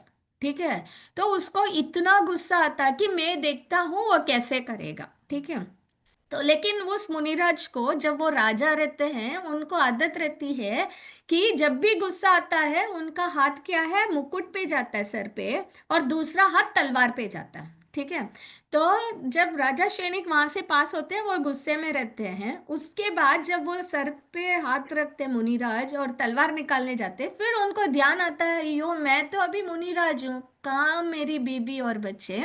तो बोलते हैं यो मेरे को क्यों ऐसे भाव आए, मैं को तो ने तो सब छोड़ दिया, और वो आत्म ध्यान में इतना लीन हो जाते हैं कि उनको केवल ज्ञान हो जाता है। ठीक है, तो मतलब कैसे होते अपने परिणाम, जिस परिणाम में हमारी ताकत जो सातवें नरक में लेके जा रही है, जब वही परिणाम हम चेंज करते हैं तो हमें मोक्ष की प्राप्ति भी हो सकती है। तो चाबी जो है हमारे अंदर है। ठीक है, तो इसके परिणाम को जब हम अपने भावों को करना है तो उसकी चाबी हमारे हाथ में ही है। तो बाहर की गंदगी को तो साफ करने के लिए तो हमारे पास बहुत सारे हैं, और जन्म से हमने बाहर की शुद्धता के लिए तो बहुत ध्यान दिया है, राइट। लेकिन अपने भीतर के भावों की, अपनी आत्मा की शुद्धता पे हमने कभी ध्यान नहीं दिया, राइट। हमारे पास अभी काफी लोगों का अगर आप देखोगे तो उनके पास टाइम क्यों नहीं है? क्यों टाइम नहीं है? क्योंकि उनका ज्यादा ध्यान कहाँ जा रहा है? मोबाइल पे जा रहा है, व्हाट्सएप पे जाता है, फोन कॉल्स में जाता है, राइट। तो हम दिन भर कर क्या रहे हैं? व्हाट्सएप देखते हैं। हम उसमें क्या करते हैं? कोई मैसेज देखेंगे, वो मैसेज को फॉरवर्ड करने में लगे हुए हैं हम लोग, राइट। या हम फोन पे बात करेंगे, हम कितनी देर फोन पे बात करते हैं? हम फोन पे क्या बात करते हैं? इसकी बुराई करेंगे या उसकी बुराई करेंगे, राइट। तो हमारा पूरा टाइम जो है पाप में जा रहा है। तो जब हम समझेंगे कि हमारे दृष्टि जब हमारे भावों पे रहेगी तो अपने आप क्या होगा, हम जो चीजें कर रहे हैं वो कम हो जाएगी, राइट। तो हमारा जो व्हाट्सएप का टाइम है, मोबाइल पे कॉल का टाइम है, वो सब कम हो जाएगा। तो ऑटोमेटिकली क्या होगा, हमारे भाव जो अभी पाप में जा रहे हैं, हमारा टाइम जो पाप में जा रहा है वो थोड़ा थोड़ा कम होगा। जैसे वो कम होगा, हमारे टाइम ज्यादा मिलेगी हमारे पास, राइट। तो हमें अपनी दिन की व्यवस्था जब करते हैं, हमें ये भी पता रहना चाहिए कि हमें मोबाइल कितना यूज करना चाहिए, राइट। और मोबाइल जब यूज करते हैं, हम मोबाइल को किस लिए यूज कर रहे हैं? हमें किसी से बात करना है तो क्या बात करना है? तो हमें जिनवाणी जो है सिर्फ क्या सिर्फ ये नहीं सिखा रही है कि क्या खाना क्या नहीं खाना, हमें ये भी सिखा रही है कि कैसे बात करना, कैसे बोलना, क्या करना क्या नहीं करना, ठीक है ना। तो हमें क्या करना चाहिए कि अगर हमें मन की शुद्धता करनी चाहिए तो हमें दो काम करने चाहिए, ठीक है। अगर आप सब बिजी हो तो भी कोई बात नहीं, दिन में ना सुबह 10 मिनट और रात को 10 मिनट खुद के लिए निकालना। और क्या करना, जब आप सुबह 10 मिनट उठते हो तो आप चिंतन करना कि मैं आज अपने कौन से भावों को कैसे मैं संभालने वाला हूँ, राइट। जैसे आप नियम लेते हो कि मैं आज उपवास करूंगा, या आप सोचोगे आज मैं ये चीज नहीं खाऊंगा। एक दिन आप ऐसे संकल्प करना कि आज मैं पूरे दिन में गुस्सा नहीं करूंगा, ठीक है। या पूरे दिन में आज क्या किसी की निंदा नहीं करूंगा। या ऐसा संकल्प लेना कि आज मैं एटलीस्ट एक जन की अच्छाई देखूंगा। या ऐसे देखना कि आज मैं किसी की एक आज ना तारीफ करूंगा। तो आप ऐसे कुछ संकल्प लोगे छोटे छोटे जो भाव रिलेटेड है। सुबह 10 मिनट स्पेंड करना कि मैं आज क्या करूंगा, और सोचना कि मैं आज अपने भावों को कैसे, अपने परिणामों को क्या करने वाला हूँ। और रात को सोने से पहले 10 मिनट पहले बिस्तर पे जाना, नींद आने से पहले, और सोचना कि जो मैंने आज पूरा दिन किया, मैंने कैसे मेरे भाव किए। आज मैंने किसी का दिल दुखाया क्या? आज मैंने किसी को कठोर वचन बोले क्या? आज मैंने किसी की निंदा की क्या? आज मेरा पूरा दिन कैसे गया? मैंने कैसे पाप किया, राइट। तो ऐसे 10 मिनट आप करोगे तो खुद का जब विश्लेषण करोगे तो आपको ऐसे समझ में आएगा कि फर्स्ट दिन आप जब करोगे, हो सकता है आपने सोचा कि आप गुस्सा नहीं करोगे, तो दिन में एटलीस्ट समझो कि 10 की जगह 8 बार गुस्सा आया होगा। दूसरे दिन जब आप करोगे समझो 8 से 6 बार आएगा। तो जब हम ऐसे प्रैक्टिस करेंगे तो धीरे धीरे क्या होगा कि हमारे सोच में परिवर्तन आएगा, हमारे भावों में परिवर्तन आएगा। हम क्या कर रहे हैं, सिर्फ 10 मिनट ही दे रहे हैं अपने खुद के लिए सुबह और रात को। लेकिन उससे क्या होगा कि आपको ना दृष्टि बाहर देखने की जगह खुद को अंदर देखने की दृष्टि हमारी आ जाएगी, ठीक है। और उससे क्या होगा कि हमारी जो सोच होती है वो थोड़ी थोड़ी सकारात्मक होने जाएगी। और जब सोच सकारात्मक होगी तो हमें क्या, पॉजिटिव एनर्जी आती है। तो उससे क्या होता है कि हमारे परिणाम निर्मल होते हैं। और जब हमारे परिणाम निर्मल होते हैं, हमारा फिजिकल हेल्थ जो है वो भी ऑटोमेटिकली टेक केयर होता है। क्योंकि जब हमारी सोच सकारात्मक होती है, जो हमारे बॉडी में जो केमिकल्स जनरेट होते हैं, जो एंजाइम्स जनरेट होते हैं, वो सब इतने अच्छे होते हैं कि हमारा हेल्थ मेंटेन होता है। और जो हम काम 1 घंटे में करने वाले हैं, हमारा इतना स्ट्रांग और इफेक्टिव माइंड होता है कि हम 10 मिनट में कर सकते हैं। ठीक है। तो आपको काफी चीजों का फायदा होगा, क्योंकि मैंने ये शुरू किया है ऑलमोस्ट 1-2 साल से, तो मुझे बहुत ही अच्छा फीलिंग आ रहा है। ठीक है, इसीलिए मैं आपको बोल रही थी कि काफी आजकल बोलते हैं उसको भावना योग करके। तो आप दिन में 5 मिनट सुबह और 5 मिनट शाम को करो, आपको बहुत ही अच्छा फीलिंग आएगा कि मुझे अपने भावों को कैसे करना है। ठीक है। तो ये हुआ अपने मन की शुद्धता से। ठीक है।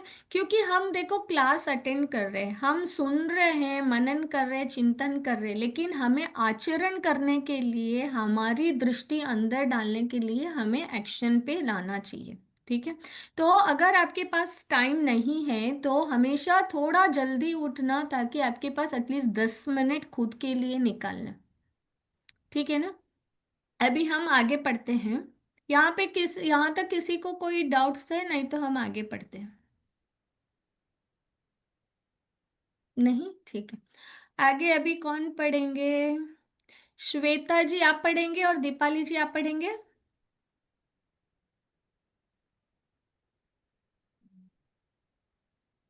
आप शेयर करेंगे तो मैं हाँ, कौन शेयर कर रही हूँ मैं, उसके कौन सा बाद यहाँ से।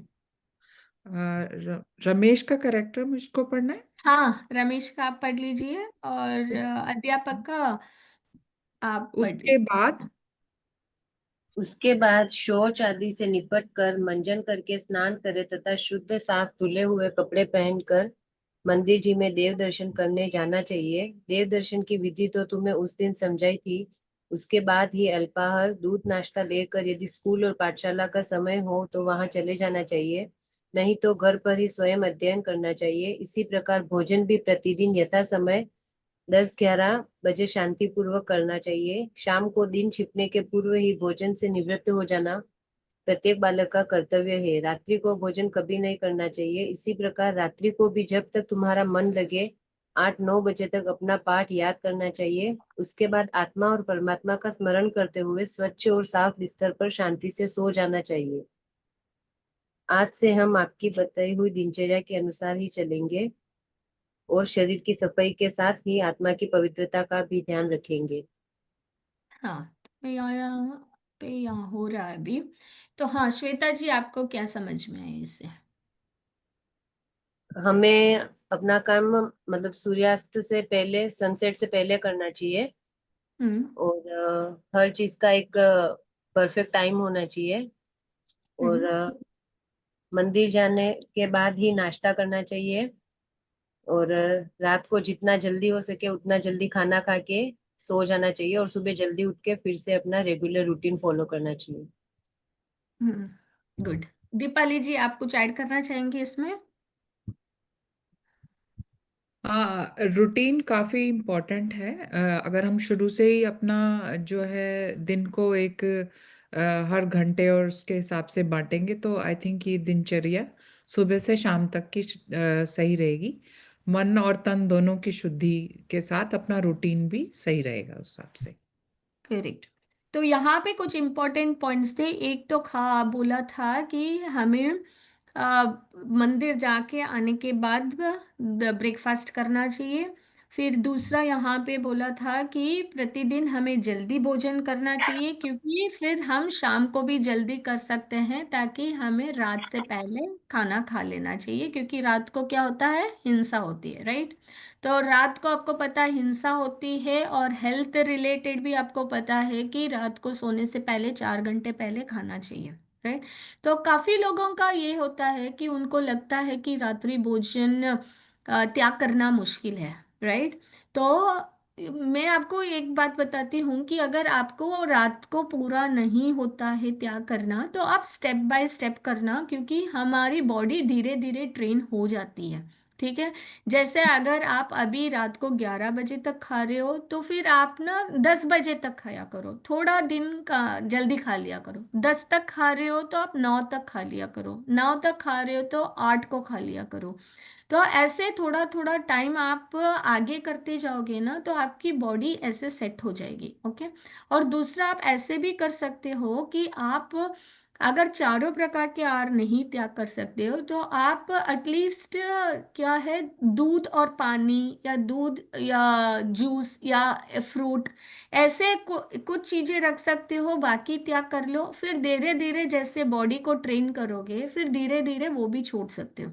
क्योंकि काफी लोगों को ये लगता है कि अगर हम साथ एक ही साथ चारों प्रकार के आहार त्याग कर देते हैं तो रात को भूख लगती है, चक्कर आती है, दवाई लेनी पड़ती है, ऐसे वैसे, राइट। तो आप एटलीस्ट थोड़ा कोशिश करना कि जितना जल्दी आप खा सकते हो, क्योंकि आप इतने पाप से बच जाओगे। ठीक है। क्योंकि अगर आप देखोगे हमें जो भी चीजें मिल रही है, हमें धर्म मिल रहा है, मनुष्य भाव मिल रहा है, ये सब चीजें हमें अपने पुण्य के उदय से मिली है, राइट। ये इतना इजी नहीं है कि हमें मनुष्य भाव मिलके, हमें जैन धर्म मिलके, जिनवाणी सुनने का मौका मिलके, हमें उसमें रुचि होके वो सब इतनी सुविधा हमें मिल रही है, वो सब अपने इतने पुण्य के उदय से मिली है। तो हमें अगर हम उस पुण्य को यूज करके हम अगर अपने आचरण में नहीं लेके आएंगे तो फिर हम वापस पाप में ही जाएंगे, और पाप से हमें पता नहीं हमारे अगले भाव में क्या होने वाला, राइट। तो अगर हम आज अपने भावों को, अपने मन और तन दोनों, अंदर से और बाहर से, जब हम अपनी शुद्धता को करेंगे और हम एवरी डे अगर एक स्टेप भी इम्प्रूव करेंगे तो भी हम कहीं पे पार हो जाएंगे। ठीक है ना। एक बंदा था, वो क्या करता है कि एक ट्रेन में बैठा रहता है, वो ट्रेन में बैठा रहता है और रोता रहता है। तभी वहां पे एक बूढ़ी माँ बैठी रहती है और वो बोलती है, बेटा क्या हुआ, तू क्यों रो रहा है। तो वो जब कोई रोता है उसके पास जाके कोई पूछता है तो और जोर जोर से रोने लगता है, राइट। तो वो और जोर जोर से रोने लगता है। तो वो माँ वो लेडी बोलते हैं कि बेटा तुम संकोच मत कर, तू मेरे मुझे अपने माँ जैसे समझ, बता तेरे को क्या हुआ, मैं कोशिश करूंगी कि मैं तेरे को हेल्प कर सकती हूँ। तो वो बोलता है कि माँ मेरे को ना जाना था दिल्ली, ठीक है, लेकिन मैं गलत ट्रेन में बैठ गया हूँ। तो वो बोलती है तो कोई बात नहीं, तू नेक्स्ट स्टेशन पे उतर जाना और दूसरी ट्रेन पे, सही ट्रेन पे चेंज कर लेना। तो वो बोलता है कि वो तो मुझे भी पता है, लेकिन मैं देख रहा हूँ कि उस ट्रेन में बहुत भीड़ है, ये तो खाली है, या उधर ऐसी जगह मिलेगी या नहीं, इसीलिए नहीं चेंज कर रहा हूँ, राइट। तो हमारे भी सोच क्या है, हम सोच रहे हैं कि मैं अगर रात को खाना छोड़ूंगा तो मेरा कैसे चलेगा, मेरे पार्टीज कैसे चलेंगी, मैं फ्रेंड्स के यहाँ कैसे जाऊंगा, वो सब नहीं, क्योंकि हमें अपने आप रास्ता मिल जाएगा, राइट। अगर आप भाव करोगे, आप एक बार भाव करके तो देखो, जब हमारा मन शुद्धता से भाव होता है अपने आप रास्ता भी होता है, राइट। आप एटलीस्ट आज रोज रात को खा रहे हो, लेकिन एटलीस्ट कहीं से शुरुआत करो कि ठीक है मैं अष्टमी और चतुर्दशी के दिन तो नहीं खाऊं, या मैं हफ्ते में एटलीस्ट एक दिन नहीं खाऊं, वीकेंड पे अगर आपको पार्टीज पे जानी तो एटलीस्ट वीकडे पे मैं नहीं खाऊं, राइट। कहीं से तो हमें शुरुआत करना पड़ेगा, क्योंकि जब तक हम बहुत लेट से खाएंगे, क्योंकि हमें डाइजेशन का प्रॉब्लम होगा, हमारा हेल्थ खराब होगा, तो हम स्वाध्याय नहीं कर पाएंगे, हमारा फोकस आत्मा पे नहीं रहेगा, हमारा धर्म पे नहीं लगेगा। तो हमें पता रहना चाहिए कि हमें कब उठना चाहिए, कितना खाना चाहिए, कब खाना चाहिए, कब सोना चाहिए। तो ये सब इस दिनचर्या वाले पार्ट में हमें इतनी अच्छी तरह से बताया है। और यहाँ पे ये भी बताया है कि खाना खाने के बाद रात को हो सके तो अपना पाठ करना, उसके बाद आत्मा और परमात्मा का चिंतन करना, और फिर साफ बिस्तर पे सोना। यहाँ पे साफ बिस्तर क्यों लिखा है, क्योंकि जब हमारा बिस्तर साफ रहेगा, नींद अच्छी रहेगी, तो हमें नेक्स्ट डे की शुरुआत भी अच्छी तरह होगी, राइट। ताकि थकान नहीं रहेगी और हमारे नेक्स्ट दिनचर्या वापस अच्छी तरह व्यवस्थित रहेगी, और हम अपना धर्म ध्यान भी कर सकते हैं और फिजिकल काम भी कर सकते हैं, राइट। तो अभी हम ये हमने क्या देखा, पूरा हमारा दिनचर्या कैसे रहना चाहिए, राइट। और यहाँ पे हम हमारे लाइफस्टाइल में यूजुअली क्या होता है कि हम पैसे के पीछे ही भागते रहते हैं, राइट। हम कैरियर के पीछे ही भागते रहते हैं, हमें लगता है कि कितना हो तो भी कम है। अभी कुछ लोगों को तो लगता है कि अभी हमारी उम्र ही क्या है, कुछ लोगों को लगता है कि धर्म करने की उम्र है क्या। धर्म करने की उम्र क्या है मधु जी? धर्म करने की कोई उम्र नहीं रहती है। करेक्ट, अपनी आयु कभी भी पूर्ण हो सकती है, राइट। तो कोई लोग सोचते हैं कि आप रात को खाना नहीं खाते हुए क्या आपकी उम्र है क्या रात को खाना छोड़ने की, वो सही है क्या? क्या अमित जी, आप म्यूट पे हैं। हमें रात को खाना नहीं खाना चाहिए। हमें हर पल ये सोचना चाहिए कि हम इस समय का सदुपयोग कैसे करें और हमारे धर्म के मार्ग पर हम आगे कैसे बढ़ते रहे। करेक्ट, बहुत बढ़िया। बोलते हैं कि आप हमें ऐसे जीना चाहिए कि अगर ये मेरा लास्ट डे है लाइफ का, या ये पल अगर मेरा अंतिम लाइफ का टाइम है, तो क्या होने वाला। आप एक बार अपने आंख बंद करके देखना कि आपको लगता है कि अगर ये मेरा लास्ट डे है लाइफ का या लास्ट समय है लाइफ का, तो मुझे क्या करना था। तो वैसे सोच के आप सब उसी टाइम पे कर लो। राइट, मत वेट करो कि कल क्या होगा। अगर आपको लग रहा है कि मुझे दान करना चाहिए था, आंख बंद करके देखो मेरा लास्ट टाइम है तो दान कर लो। आपको लग रहा है कि मेरे को तप करना था, कर लो। आपको लग रहा है किसी से माफी मांगनी थी तो आप मांग लो। आप किस लिए वेट करना है? सोचो कि हमारा अंत कभी भी हो सकता है, तो जितना हो सकता है हम अपने भावों को शुद्ध रखें। हम निंदा बुराई से बचे, हम किसी के दोषों को देखना छोड़े, हम अपने दोषों को देख के और अपने दोषों को देख के हम सुधारेंगे तो ही फायदा होगा हमारा, राइट। हम दूसरे को दोष देखेंगे तो एक तो क्या होगा कि हमारा रिलेशन स्पॉइल होगा, दूसरा हम टाइम वेस्ट कर रहे, तीसरा हम पाप बांध रहे। उससे अच्छा हम खुद को देखेंगे तो खुद को सुधारेंगे तो हम सही रास्ते पे रहेंगे और सदा सुखी रहेंगे, राइट। तो हम थोड़े स्लाइड्स देखते हैं अभी और रिवीजन कर लेते हैं। लास्ट 5 मिनट्स है हमारे पास, ठीक है। तो दिनचर्या वाला पाठ, ठीक है। तो अभी देखो कि यूजुअली लोगों की दिनचर्या कैसे होती है, क्या होता है। लोग क्या करते हैं, 9-10 बजे उठते हैं, फिर क्या करते हैं, मोबाइल देखते हैं, फिर अखबार पढ़ते हैं, फिर घंटे भर नहाते हैं, फिर देर देर तक मंदिर जाते हैं, बहुत देर से जाते हैं, फिर टीवी देखते हुए खाना खाते हैं और फिर वहीं सो जाते हैं, राइट। तो ये लाइफस्टाइल ये अच्छी नहीं है।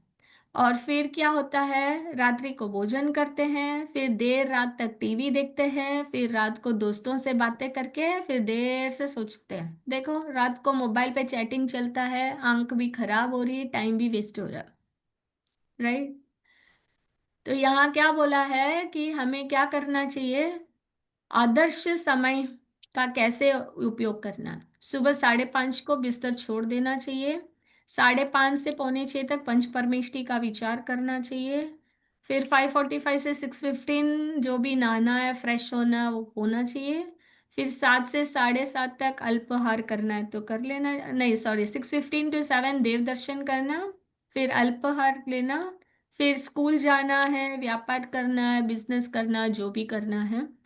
यहाँ पे आता है कि ये तो ठीक है स्कूल बच्चों के लिए, तो हम बड़ों के लिए क्या, राइट। तो हम बड़ों को भी एक व्यवस्था करनी चाहिए। ऐसे नहीं कि हम रात के 9 बजे तक काम करें, 10 बजे तक काम करें, 11 बजे तक काम करें। हमें भी दिन की शुरुआत जल्दी करनी चाहिए, जल्दी फिनिश करना चाहिए। क्योंकि देखो धन हमें कमाना है तो कितना कमाना चाहिए अमित जी, धन कितना कमाना चाहिए, कब तक कमाना चाहिए? वो हम तय नहीं कर सकते, लेकिन जो हमें नीति पूर्वक हम जितना भी कमा लेंगे वो अच्छा है। अनीति से कुछ भी नहीं कमाना चाहिए। करेक्ट, जितना नीति अनिति से से हम नहीं करना चाहिए। और उसमें और क्या बोलते हैं, 4 चीजों का ध्यान रखना चाहिए। एक तो धन कितना कमाना चाहिए, जितना अपने लिए और अपनों के लिए जितना चाहिए उतना कमाना चाहिए, ठीक है। और फिर नेक्स्ट क्या, ताकि हमें स्ट्रेस नहीं हो, हमारा हेल्थ स्पॉइल नहीं हो, वैसा काम करना चाहिए। फिर क्या हमारे परिवार के लिए भी हम टाइम निकाल सकते हैं, वैसा काम करना चाहिए। फिर फोर्थ क्या, जहाँ हमारा धर्म कर सकते हैं वैसा काम करना चाहिए। तो हमें जितना कमाना, क्या कमाना, कितना, वो सब हमें डिसाइड हमें खुद को करना पड़ेगा, नहीं तो हम भागते रहेंगे और हमें कभी भी टाइम नहीं मिलेगी। ठीक है, तो हमें भी क्या, अगर जॉब करते तो जल्दी फिनिश करना चाहिए, जल्दी स्टार्ट करना चाहिए। और बिजनेस करते हैं तो भी हमें जल्दी शुरू करना चाहिए, जल्दी बंद करना चाहिए। ऐसे नहीं कि रात के 9, 10, 11 बजे तक हम करें फिर रात को आए ना, तो फिर मतलब नहीं रहता, हमारा हेल्थ भी स्पॉइल होगा और खुद के लिए टाइम नहीं रहेगा, परिवार के लिए टाइम नहीं रहेगा। ठीक है, फिर खेलना, फिर भोजन करना, फिर पाठशाला जाना, जिनागम का करना, ट्यूशन करना, जो भी करना, या लौकिक शिक्षा करना, जो भी करना है करना। और फिर आत्मा ध्यान करके 10 बजे तक सो जाना। ठीक है, और फिर सुबह शीघ्र जागने से क्या क्या लाभ होता है, हमने समझा कि वातावरण शुद्ध होता है, शांत होता है, और स्वास्थ्यवर्धक होता है, उत्साहवर्धक होता है। फिर इस समय क्या, हम एकाग्रता पूर्वक आत्महितकारी तत्व का चिंतन, मनन, ज्ञान, ध्यान सरलता से कर सकते हैं। फिर दैनिक कार्य के लिए पर्याप्त समय मिल जाता है, राइट, तो हमें स्ट्रेस नहीं रहता और हम शांति से कर सकते हैं। फिर पंच परमेष्टि एवं आत्मा स्वरूप का विचार करना चाहिए। फिर 9 बार नमोकार मंत्र का जाप करना चाहिए, आत्मा परमात्मा का विचार करना चाहिए उठने के बाद। फिर हमने देखा कि मन भी अशुद्ध होता है, और बाहर और दोनों अंदर, दोनों की पवित्रता पर हमें ध्यान देना चाहिए। ठीक है, और फिर गंदगी, शरीर में बाई गंदगी से गंदा होता है, और आत्मा जो है मोह, राग, द्वेष आदि विकारी भावों से गंदा और अशुद्ध होता है। और पवित्रता के लिए शरीर में स्नान करना, मंजन करना आदि से साफ करना, और आत्मा और परमात्मा के चिंतन से हमारा मन पवित्र हो जाता है। ठीक है, फिर दैनिक क्रिया, सोच से निवृत्त होना चाहिए, फिर दांत साफ करना चाहिए, स्नान करना चाहिए, समय समय पर नाखून आदि भी साफ करते रहना चाहिए। फिर देव दर्शन, प्रतिदिन शुद्ध, स्वच्छ व धुले वस्त्र पहनकर मंदिर जी जाना चाहिए।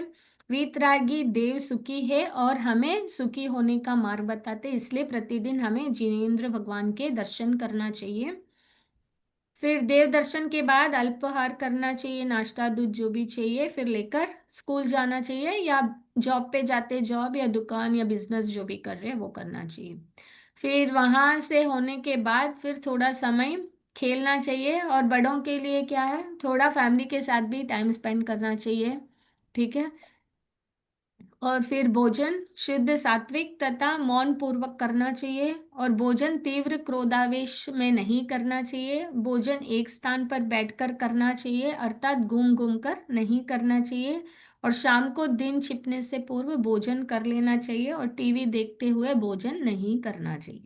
ये इम्पोर्टेंट है, हम सब क्या करते हैं, टीवी देखते हैं, भोजन करते हैं, उससे क्या है, हमारे परिणामों में अशुद्धि आती है, हमें ध्यान नहीं रहता हम क्या खा रहे हैं, जीव भी खाने में गिरते रहते हैं, और टाइम भी बहुत वेस्ट होता है, राइट।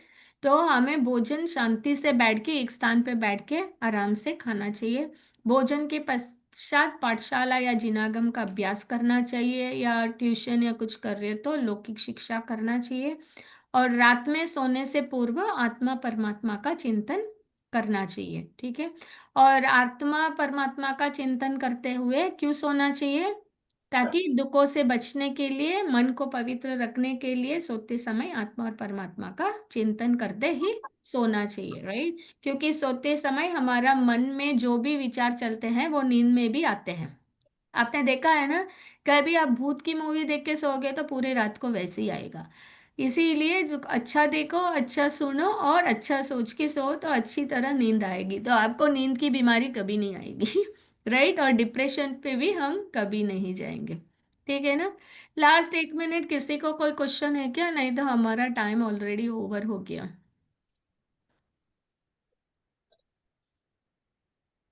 नहीं है, ठीक है, तो फिर हम जिनवाणी स्तुति कर लेते हैं। निज निधि निज में बताई, यह अनंत उपकार है, इसके लिए जिन वाणी माँ को वंदना शतबारहे,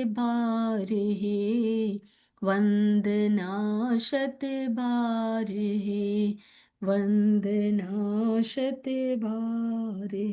जय जिनेंद्र सभी को। जय